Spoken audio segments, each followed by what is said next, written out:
entrevista aqui com o líder da oposição no Senado, o senador Rogério Marinho, que é do PL, partido do ex-presidente Bolsonaro. Ele está lá no Congresso Nacional com o nosso Pedro Figueiredo.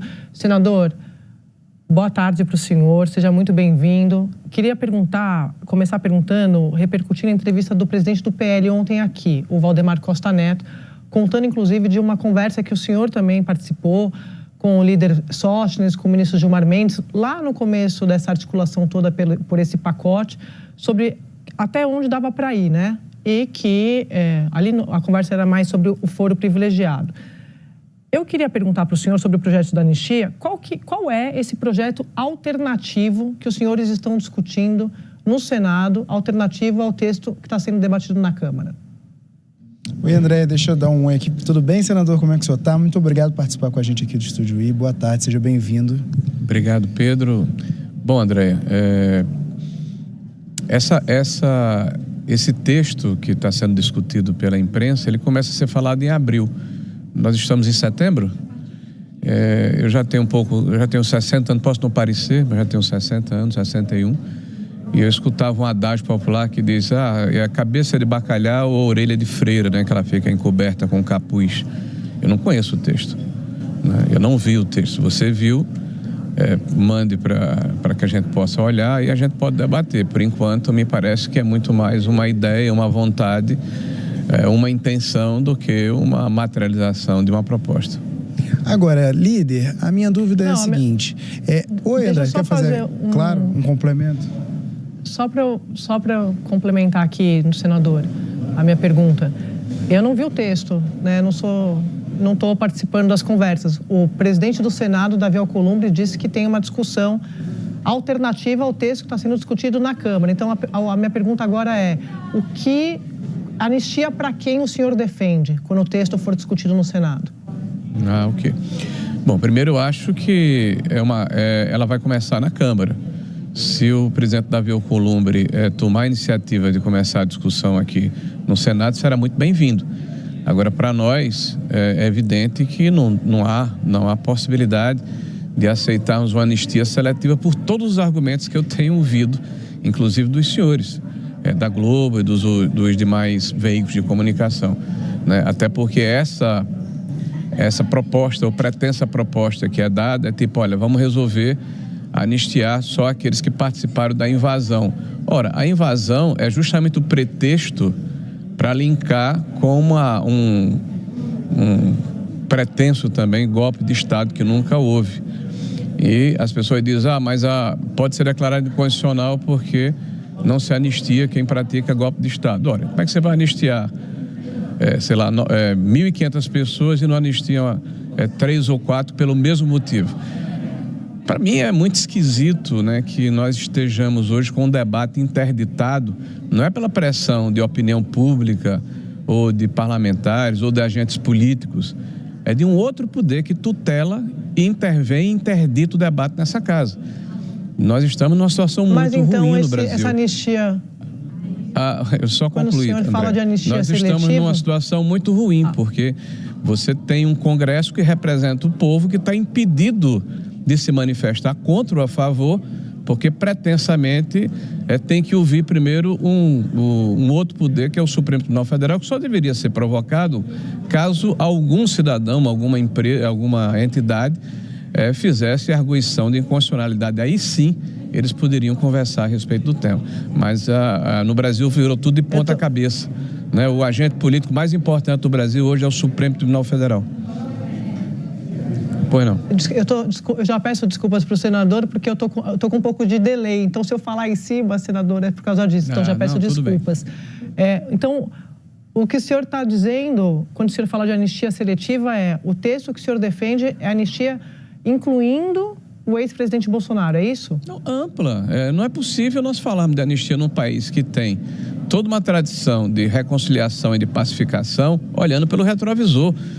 Quem nós ouvimos falar contra, de uma maneira muito incisiva, contra a possibilidade de anistia, aliás, entoando palavras de ordem, se posicionando publicamente contrário, é o presidente Lula e os seus acólitos. né? E são justamente eles que foram beneficiários de anistia. E veja, alegam, porque o presidente Bolsonaro foi o idealizador do processo. As pessoas que foram anistiadas por crime de morte, vamos deixar claro, por assalto a banco, por sequestro. E naquela oportunidade, para se reconciliar o país, não se fez uma gradação. Olha, só vamos anistiar quem falou mal do governo, ou quem estava numa passeata, ou quem eventualmente escreveu um livro proibido. Porque hoje no Brasil existe, infelizmente, está banalizado o crime de opinião. Nós temos aí centenas de pessoas sendo processadas porque ousaram contestar, por exemplo, o judiciário brasileiro e o sistema eleitoral. Fazer uma crítica à justiça hoje virou um anátema, né? Virou um dogma de fé, né? Eu vi editoriais de todos os grandes jornais do país ontem, uníssono, parecendo que estavam conversando entre si, batendo no governador Tarcísio, porque ele ousou colocar em dúvida, né, alguma ação judicial, a ação do judiciário brasileiro.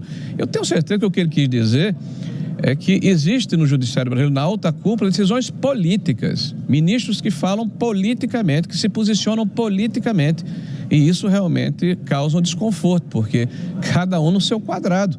A separação dos poderes é a base da democracia liberal, né? Cabe ao legislativo, que representa o povo brasileiro, tomar determinadas decisões, inclusive a sua prerrogativa de decidir pela anistia. Cabe ao judiciário, se for provocado, no momento em que for provocado, nos autos do processo, decidir se há ou não constitucionalidade em relação a essa situação e não tutelar o poder e, de uma maneira transversa ou incisiva, impedir que o debate aconteça aqui no parlamento. Isso faz muito mal à democracia.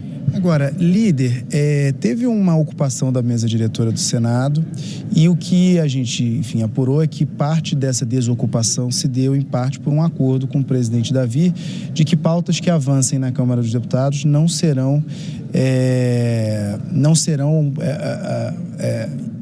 postergadas, né? Que se avançar aqui, o Senado vai discutir os temas. Mas, ao mesmo tempo, hoje já tem uma fala do presidente da CCJ do Senado, senador Otto Alencar, de que pela CCJ uma anistia ampla geral não passaria. Queria saber quais articulações que o senhor, como líder da oposição, tem feito para garantir que, se houver uma aprovação na Câmara dos Deputados, porque é muito comum que alguns projetos passem na Câmara e sejam engavetados no Senado. Então, claro, que articulações que o senhor está fazendo no sentido de garantir que o texto que passe na Câmara dos Deputados seja de fato apreciado pelo Senado Federal? Porque se não passar pelo Senado, não adianta, né, para a estratégia da oposição. Olha, nós estamos muito tranquilos de que há uma composição de forças aqui no parlamento que representa o povo brasileiro. Eu vou dizer de novo, o parlamento brasileiro representa o povo brasileiro, a Câmara Federal o povo e o Senado a federação, né? Cada estado aqui tem 3 representantes, né? E o importante é que nós cumpramos o nosso papel. O presidente Davi Alcolumbre, em várias oportunidades, reiterou, inclusive na última, de que não participaria de obstrução de pautas pertinentes e pautas importantes. Eu tenho visto parlamentares do governo falarem com muita desenvoltura contra a anistia. Muito bem, é um direito, né? Que vão ao plenário e que exerçam o seu papel de parlamentar e limpamente, claramente, dentro de uma discussão, dentro de um debate, dentro de um contraditório, que é o que se espera da democracia, votem contrariamente, votem contra a anistia. E isso se replique aqui no Senado da República. É natural também que haja procrastinação, que haja manobra regimental, faz parte do jogo. Agora, nós primeiro, antes de anteciparmos o que vai acontecer no Senado, né, e as declarações estão sendo dadas de forma legítima, tanto pelos representantes do governo, como aqueles que, como você falou, o senador Otto, né, detém um cargo importante que preside a comissão temática, talvez a mais importante aqui do Senado, que é a Comissão de Constituição e Justiça. Elas podem existir, mas são só declarações políticas nesse momento, porque não estão diante de um fato concreto. Precisa primeiro passar na Câmara para chegar aqui, a não ser que o presidente Davi materialize a sua intenção, que foi manifestada ontem em uma entrevista, mas me parece que os interlocutores dele não são senadores, e sim membros do Supremo Tribunal Federal, pelo menos foi o que foi dito, né, na entrevista que li, né, que ele tem conversado com o STF, não conosco, pelo menos a oposição não foi convidada para conversar a respeito desse tema nesses últimos dias, né? Que passado na Câmara, aí a gente se debruça de que forma nós vamos tratar o assunto aqui no Senado da República.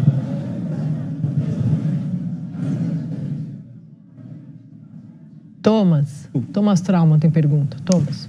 Boa tarde, senador. Thomas Trauma, aqui da redação do Rio. Eu estou curioso com um ponto. O senhor fez um discurso muito interessante sobre a separação de poderes.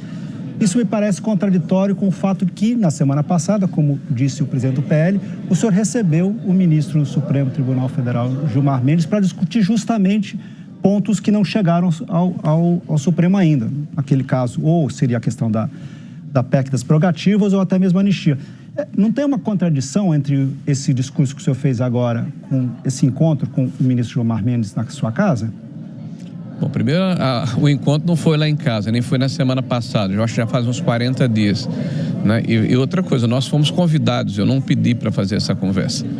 Né? E quando você é convidado para conversar, diz a boa educação, né? E é de bom tom na política, você conversar. Uma coisa é você conversar, outra coisa é você aceitar a tutela, é você aceitar a interdição do debate.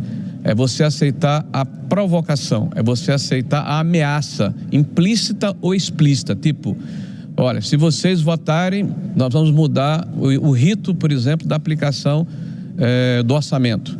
Ou vamos colocar para... Ou vamos colocar, eu estou dizendo que é dito pela imprensa, por vocês, pela grande imprensa, não sei nem se é verdade. Ou vamos mudar a forma como está sendo tratado aqui os inquéritos contra parlamentares dentro do Supremo Tribunal Federal.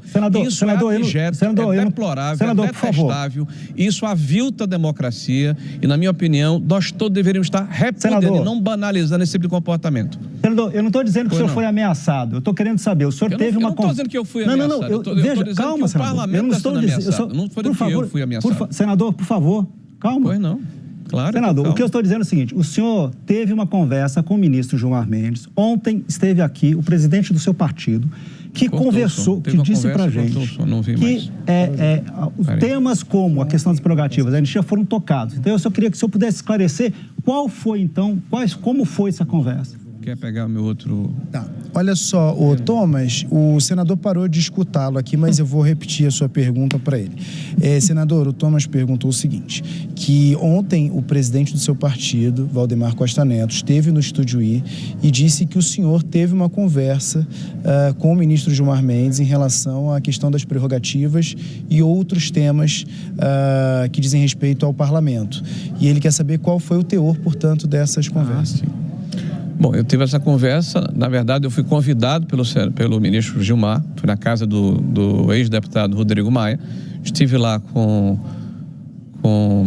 Valdemar e com o... É melhor você trocar aqui para ver se eu escuto a próxima.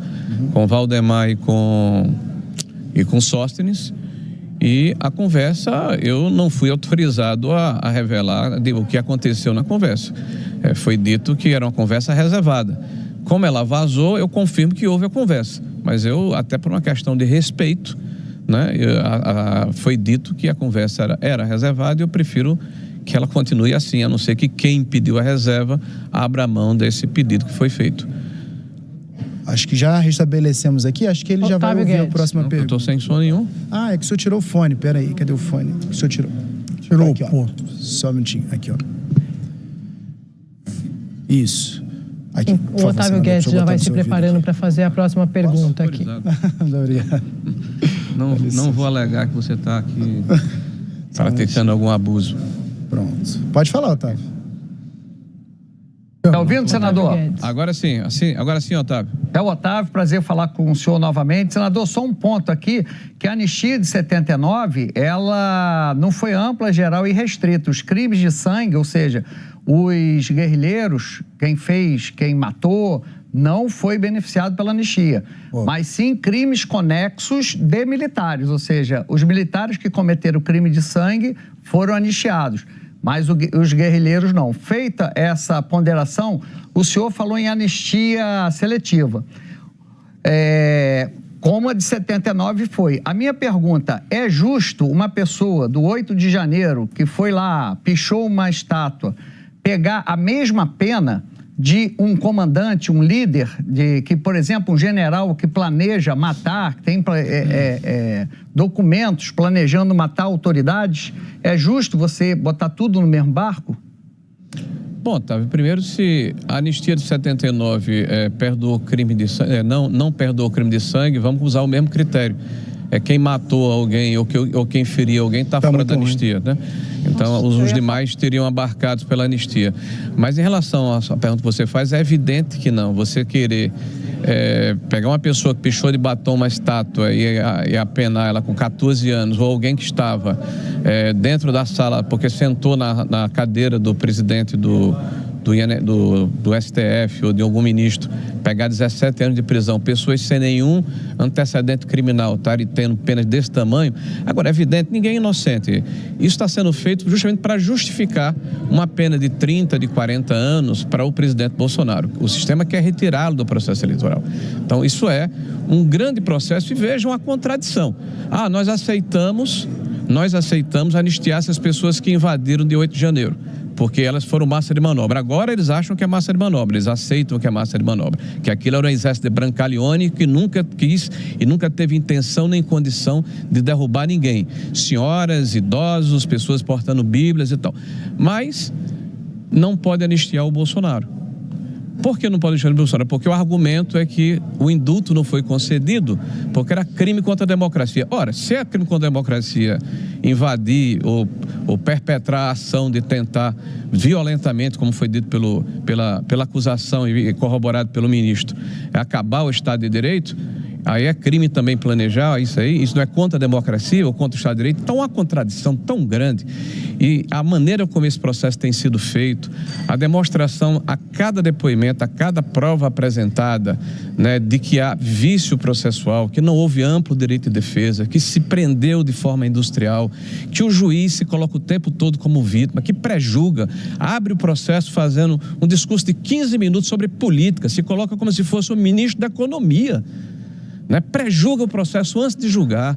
Olha, sinceramente, a história vai nos julgar. Por isso que eu estou defendendo o tempo todo, com muita convicção, Otávio, com muita convicção, que essa é uma decisão da política. É o parlamento brasileiro que representa o povo brasileiro que tem que decidir dentro da Constituição. E é deplorável que a interdição desse debate esteja ocorrendo. É deplorável que haja praticamente uma ameaça a esse parlamento, caso haja votação de um processo. Não é que ele vá ganhar ou vá perder. Está se interditando a possibilidade que o povo brasileiro, através de seus representantes, possa opinar. E isso é muito grave para a democracia. Eu lhe asseguro que eu estou muito preocupado com o que a gente chama de democracia liberal, porque eu escuto discursos feitos por aqueles que são os defensores, os pretensos defensores de uma democracia relativa, porque tudo está relativizado. O que era jurisprudência, o que era legislação, o que era constitucional, deixou de ser para justificar se tirar Bolsonaro do debate político. O primeiro ex-presidente, desde 1985, está sendo julgado direto numa turma, não é no pleno do tribunal. Todos os demais foram na primeira instância, sem direito a um duplo grau de jurisdição, né? O primeiro que está sendo julgado com esta velocidade e desta forma, com praticamente sem o direito de defesa. O seu delator, 11 depoimentos diferentes, mudando o tempo todo, inclusive com publicações feitas em órgãos de imprensa sério, dizendo que estava sendo coagido e o tempo todo mudando a sua condição para tentar adequar o seu depoimento. Então, está havendo uma situação muito grave no Brasil e que não é justiça. Foi o que disse o Tarcísio, na verdade, senador, foi mal interpretado. Isso é um julgamento político e na política a gente precisa resolver no parlamento, senador, que é o lugar da política. Pois não? Não me lembro dessa convicção toda do parlamento discutindo o foro privilegiado quando o opositor era o adversário, né? Quando vocês estavam vendo o julgamento dos adversários, na verdade. Primeiro ponto, não é verdade isso. Sobre o foro, na primeira instância, o senhor sabe muito bem que a discussão que está sendo feita agora é uma discussão de mudança de foro por oportunismo para salvar o ex-presidente Bolsonaro. É disso que se trata. Porque houve a mudança no Supremo em 2023. Cada hora muda cada hora os senhores defendem uma causa em causa própria. E dois, o senhor fala, o sistema quer tirar Bolsonaro da eleição. Isso também não é verdade. Isso não está em discussão nesse julgamento. O presidente Bolsonaro está inelegível por uma decisão do Tribunal Superior Eleitoral, como o senhor também sabe. Esse discurso, é claro, vale para narrativa, tal, mas só para a gente estar encerrando a entrevista aqui, mas só para não deixa o senhor falar o quanto quiser, por óbvio, o senhor sabe, a gente está aqui para o debate, mas não é disso que se trata. Que o senhor disse que não vai dizer o que foi dito na conversa com o ministro Gilmar Mendes. Eu permiti, deixa eu só concluir. Eu devolvo para o senhor. Claro. O presidente do PL, Valdemar Costa Neto, aqui na entrevista ontem, ele disse, inclusive, que o ministro Gilmar Mendes teria dito que isso da mudança de foro é um absurdo, porque é um casuísmo, e deu até uma frase: vocês vão criar 20 moros na primeira instância. O senhor estava nessa reunião. Então, não é que o senhor vazou a reunião. Não, o presidente do PL contou isso aqui ontem. Isso aqui foi ontem, está gravado, é oficial. Então, só para dizer que somos nós que estamos dizendo. Foi o presidente do partido do senhor que disse isso sobre a mudança de foro. Só para deixar tudo direitinho aqui. Pode falar, por favor. Obrigado, André, pela sua gentileza. Bom, dizer primeiro que é a sua opinião, a minha é outra opinião. Eu estava falando sobre anistia, não estava falando sobre foro. Já que você está falando sobre foro, eu reitero o que disse. O foro foi mudado por conveniência do tribunal para permitir isso é a minha opinião, para permitir justamente a retirada do presidente da República, que é a maior liderança de direito do país, do jogo eleitoral. Isso é a minha opinião. Você tem a sua, eu tenho a minha. Tá? Isso foi feito de forma casuística, aliás, contra uma decisão de menos de 5 anos atrás, com o acordo puxado pelo atual presidente do Supremo Tribunal Federal, o ministro Barroso. E essa situação só se concretizou agora em abril de 25. Né? Aliás, o julgamento foi feito de trás para frente, que o julgamento estava acontecendo, né, por uma questão questão conexa, porque tinha alguém com foro nesse processo. Para justificar o processo, só conseguiram terminar em 25. Então, na verdade, o presidente estava sendo julgado de forma irregular. Agora que eles conseguiram normalizar o processo. Quanto à questão da conversa, André, quem me pediu reserva não foi o presidente Valdemar. Ele tem todo o direito de falar o que quiser. Ele é independente. Eu estava numa conversa e quem me chamou para conversar me pediu reserva. Eu mantenho a minha palavra e me reservo o direito de só falar a respeito do tema, se quem pediu a reserva da conversa abrir mão dessa situação. Claro. A opinião do senhor, claro, mas uma coisa é a opinião, outra coisa são os fatos, né? O senhor falou antes de julgamento em primeira instância, só por isso que eu falei... É a sua opinião. Essa é a opinião do senhor, está tudo certo. Ok. Então não diga... Essa é a opinião do senhor, está tudo certo, senador. Não mas porque houve a mudança do foro privilegiado, não. O senhor sabe muito bem disso, o senhor acompanha. Não, eu não sei muito ali bem. No Supremo em 2023. Isso é um vício de quem está entrevistando. A senhora está falando e já está colocando qual é a minha opinião. A minha opinião é outra, diferente da sua. Eu não sei muito bem, não. O que eu sei muito bem foi o que eu disse. E o que eu disse eu assumo. Eu estou falando o que eu estou assumindo aqui, publicamente. E o que a senhora fala, a senhora assume também. A senhora não pode botar a palavra na minha boca, por favor. Eu não sei muito bem, não. O que eu sei muito bem, eu disse à senhora. O senhor terminou? Acabou? Claro, resposta. Claro. Obrigado. Então tá bom. Muito obrigada, senador, pela presença também. Aqui. A gente está sempre à disposição. Um abraço, até a próxima. Obrigado. Boa sorte. A gente vai fazer